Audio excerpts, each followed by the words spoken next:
Dicen que el cuerpo no miente, y el de Cleopatra asesino contaba una historia que ningún historiador se atrevió a escribir completa. En aquella madrugada del 30 de agosto del año 30 antes de Cristo, en los aposentos reales del Palacio de Alejandría, la última faraona de Egipto yacía inmóvil sobre un lecho de oro macizo. Llevaba las vestiduras de la diosa Isis, bordadas con hilos de oro que ahora se empapaban de sangre. Su piel, otrora alabada por poetas romanos, se ennegrecía desde el punto donde la serpiente sagrada había hundido sus colmillos. El áspid aún se retorcía junto a ella, cumpliendo el último decreto real. No era una mujer cualquiera la que agonizaba. Era la heredera de Alejandro Magno, la seductora de César, la amante de Marco Antonio. Pero en ese momento final, despojada de toda máscara política, solo quedaba una mujer de 39 años que había apostado su cuerpo, su alma y su reino a una causa perdida. Sus manos aún sostenían la corona de Egipto, pero ya no era reina, ya no era diosa, ya no era la serpiente del Nilo que había envenenado el corazón de Roma.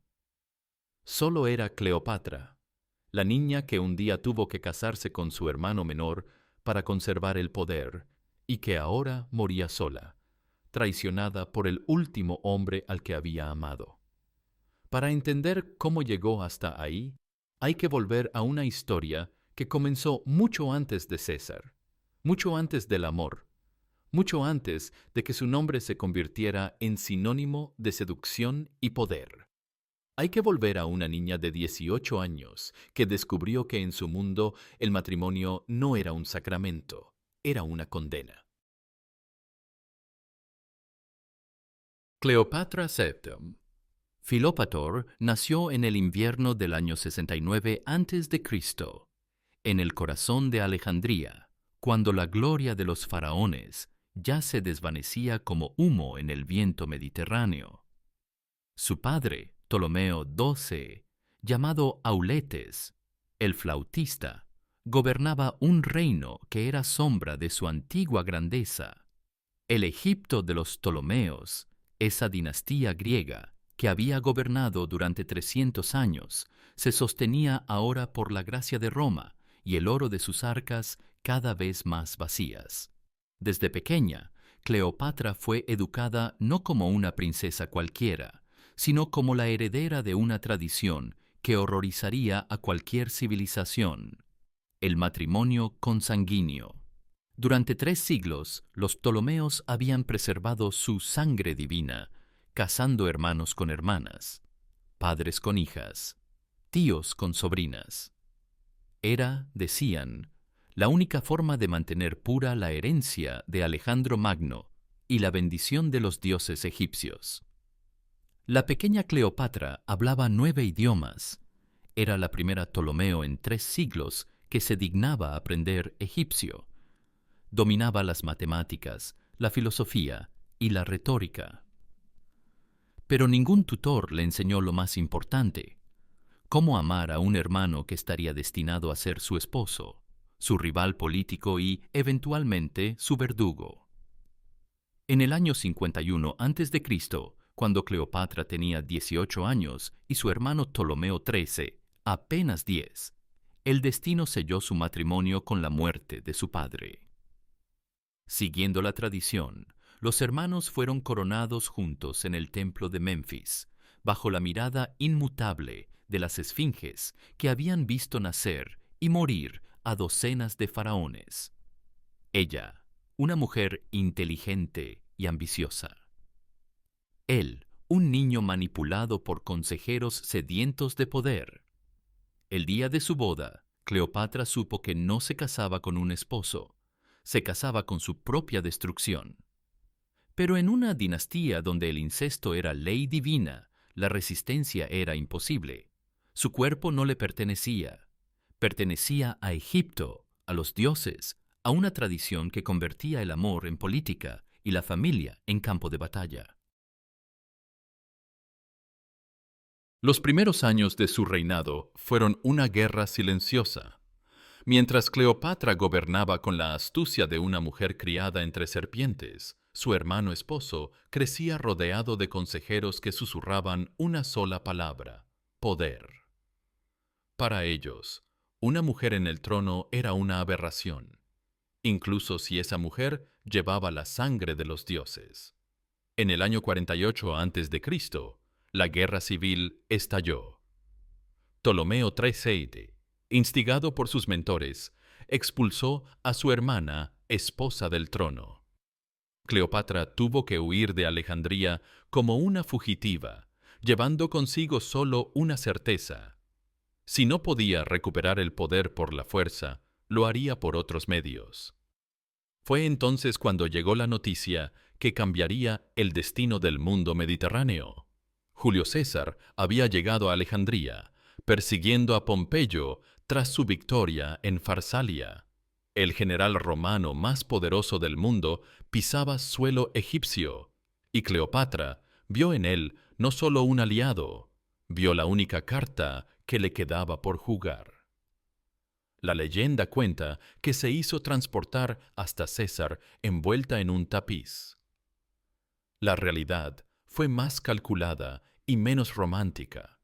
Cleopatra sabía que su cuerpo era su única arma y decidió utilizarla con la precisión de un estratega militar. No era amor lo que buscaba en César, era supervivencia. Aquella noche en el palacio de Alejandría, cuando la reina de 22 años se presentó ante el conquistador de 52, ambos entendieron las reglas del juego. Él necesitaba el oro de Egipto para financiar sus ambiciones. Ella necesitaba las legiones de Roma para conservar su trono. El resto, la pasión, el romance, el hijo que concebirían juntos, fue solo el precio que ambos pagaron por mantener vivos sus imperios. César devolvió a Cleopatra su corona, pero el triunfo tenía sabor amargo. Su hermano Ptolomeo XIII murió ahogado en el Nilo, en circunstancias que ningún cronista se atrevió a investigar demasiado. Cleopatra se casó con su hermano menor, Ptolomeo XIV, repitiendo el ciclo maldito de su dinastía. Pero ahora sabía que su verdadero matrimonio no era con ningún Ptolomeo, era con Roma. Durante 4 años, Cleopatra vivió entre Roma y Alejandría, siendo a la vez reina de Egipto y amante del hombre más poderoso del mundo. Dio a César un hijo, Cesarión, que nunca sería reconocido oficialmente, pero que llevaba en sus venas la sangre de 2 imperios. Para ella, aquel niño representaba la fusión definitiva entre Oriente y Occidente, entre la sabiduría egipcia y el poder romano. Pero la historia tenía otros planes. En los idus de marzo del año 44 a.C., 23 puñaladas pusieron fin a la vida de César y a los sueños de Cleopatra. La muerte del dictador la dejó huérfana política, con un hijo sin padre reconocido y un reino que nuevamente peligraba. Regresó a Egipto, sabiendo que había perdido más que un amante. Había perdido su escudo protector. Roma se desangraba en guerras civiles y las diferentes facciones miraban hacia Egipto como un botín a repartir. Cleopatra necesitaba urgentemente un nuevo aliado, un nuevo protector, un nuevo hombre que antepusiera su pasión a sus intereses políticos. Ese hombre llegó en la forma de Marco Antonio, el lugarteniente más leal de César, y ahora uno de los 3 hombres que se repartían el mundo romano. Cuando lo citó en Tarso, Cleopatra decidió apostar todo a una sola carta: aparecer ante él como la diosa Afrodita, navegando por el río Citno en una barca dorada, vestida con galas divinas, rodeada de perfumes, que embriagaron el aire antes de que ella llegara. Marco Antonio era todo lo que César no había sido, impulsivo donde el otro fue calculador, sentimental donde el otro fue pragmático, capaz de amar donde el otro solo había poseído. Cleopatra lo sedujo no solo con su cuerpo, sino con la promesa de un amor que él nunca había conocido. Y por primera vez en su vida, ella también se enamoró. Durante 10 años, Cleopatra y Marco Antonio construyeron un imperio del amor que abarcaba desde Egipto hasta Armenia. Tuvieron 3 hijos, celebraron bodas que desafiaron las leyes romanas y soñaron con fundar una dinastía que uniría para siempre Oriente y Occidente. Ella le enseñó el refinamiento egipcio. Él le dio la brutalidad necesaria para mantener el poder. Pero en Roma, un joven llamado Octavio, el futuro Augusto, observaba con ojos calculadores cómo su rival político se perdía en los brazos de una reina extranjera. Para él, Cleopatra no era solo la enemiga de Roma, era el símbolo de todo lo que amenazaba el orden romano. Una mujer que gobernaba, una reina que seducía a generales romanos, una extranjera que se creía igual a los ciudadanos de Roma. La propaganda de Octavio fue implacable. Cleopatra era una bruja egipcia que había envenenado la mente de Marco Antonio con filtros de amor y drogas orientales. Antonio ya no era un romano, era el esclavo de una serpiente del Nilo que planeaba conquistar Roma desde la cama. En el año 31 a.C., en las aguas de Accio, se decidió el destino del mundo mediterráneo. No fue solo una batalla naval entre Octavio y Antonio, fue el choque final entre 2 visiones del mundo: Roma contra Egipto, Occidente contra Oriente, el futuro contra el pasado. Cleopatra vio hundirse sus sueños junto con las naves de su flota. Marco Antonio, derrotado y humillado, se suicidó en Alejandría, creyendo falsamente que ella había muerto. Cuando Cleopatra llegó hasta él, Antonio agonizaba entre sus brazos, y sus últimas palabras fueron un reproche: «Me has destruido por amarte demasiado». Sola en su palacio, Cleopatra entendió que ya no quedaban más cartas que jugar. Octavio había ganado la partida, y el precio de la derrota sería la humillación suprema: ser paseada por las calles de Roma como trofeo de guerra, exhibida ante la multitud como ejemplo de lo que les ocurría a quienes desafiaban el poder romano. Pero Cleopatra había aprendido algo en sus 39 años de vida. Si no podía controlar su destino, al menos podía controlar su muerte. Rechazó las ofertas de clemencia de Octavio, rechazó la posibilidad de vivir como prisionera dorada, rechazó convertirse en espectáculo para el pueblo romano.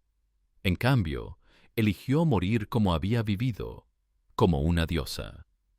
Se vistió con las ropas de Isis, se colocó la corona de Egipto y llamó al áspid sagrado, la serpiente que en la mitología egipcia protegía a los faraones y los acompañaba a la eternidad. El veneno de la cobra actuó lentamente, dándole tiempo para una última reflexión. No pensó en César, no pensó en Antonio, no pensó en los hijos que dejaba huérfanos. Pensó en Egipto, en la tierra que había amado más que a ningún hombre, en el reino que había intentado salvar y que ahora sería una provincia romana más. Sus últimas palabras, según los cronistas, fueron dirigidas a la serpiente: «Hazlo rápido para que no tenga tiempo de arrepentirme». Pero quienes la conocían sabían que Cleopatra nunca se arrepentía. Hasta el final, cada decisión había sido suya. Cuando los soldados de Octavio encontraron el cuerpo de Cleopatra, algunos se santiguaron en secreto, incluso muerta. Irradiaba una dignidad que incomodaba a los vencedores. La habían llamado serpiente, bruja, destructor de hombres. Pero lo que yacía en aquel lecho de oro era simplemente una mujer que había amado demasiado y había perdido demasiado. Con su muerte se extinguió la dinastía ptolemaica y con ella la última independencia del Egipto faraónico. 3000 años de historia se desvanecieron como el perfume que aún impregnaba sus ropas. Los sacerdotes de Isis cerraron para siempre los templos. Los escribas guardaron los papiros. La biblioteca de Alejandría comenzó su lenta agonía. Octavio, convertido en Augusto, ordenó que se matara a Cesarión, el hijo que Cleopatra había tenido con César. No podía permitir que ningún descendiente de la faraona reclamara algún día el trono de Roma. Los otros hijos de Cleopatra fueron llevados a Roma, donde crecieron como curiosidades exóticas en la corte imperial. Pero la muerte de Cleopatra había plantado una semilla incómoda en la conciencia romana. Una mujer había desafiado al imperio más poderoso del mundo. Una reina había preferido la muerte a la humillación. Una extranjera había demostrado que el valor no era patrimonio exclusivo de los ciudadanos romanos. Los poetas comenzaron a escribir sobre ella. Los historiadores debatían su legado. Las mujeres romanas, encerradas en sus roles tradicionales, susurraban su nombre como un conjuro de libertad. Cleopatra muerta se volvió más peligrosa que Cleopatra viva. Se había convertido en símbolo, en mito, en advertencia. Esta no es la historia de una seductora. Es la historia de una mujer que entendió que en un mundo hecho por y para hombres, su cuerpo era su única arma, y decidió usarla sin piedad ni remordimientos. Cleopatra no fue la serpiente que envenenó a Roma. Fue la última guardiana de un mundo que se negaba a desaparecer. Siglos después, su nombre sigue resonando en los ecos de la historia. Cada mujer que ha tenido que elegir entre el amor y el poder, cada reino pequeño que ha resistido a un imperio más grande, cada persona que ha preferido la muerte digna a la vida humillante, lleva algo de Cleopatra en su decisión. Porque hay coronas que se heredan y hay coronas que se conquistan. Pero la corona más pesada es la que se lleva hasta la muerte, sabiendo que después de ti, todo habrá cambiado para siempre. Y aún hoy, cuando vemos a líderes que sacrifican principios por poder, o a imperios que se creen eternos, o a amores que destruyen todo lo que tocan, el fantasma de Cleopatra nos susurra la misma verdad, que el poder absoluto corrompe absolutamente, pero que morir con dignidad es el único triunfo que nadie puede arrebatarte. La serpiente del Nilo murió hace más de 2000 años, pero su veneno sigue corriendo por las venas de la historia, recordándonos que detrás de cada corona hay un corazón humano, y que detrás de cada corazón humano hay una historia que merece ser contada. Si esta historia te ha conmovido, compártela para que el nombre de Cleopatra siga vivo, porque mientras recordemos su historia, estaremos recordando que el poder no siempre está en las manos que empuñan las espadas, sino a veces en las que eligen cuándo soltarlas.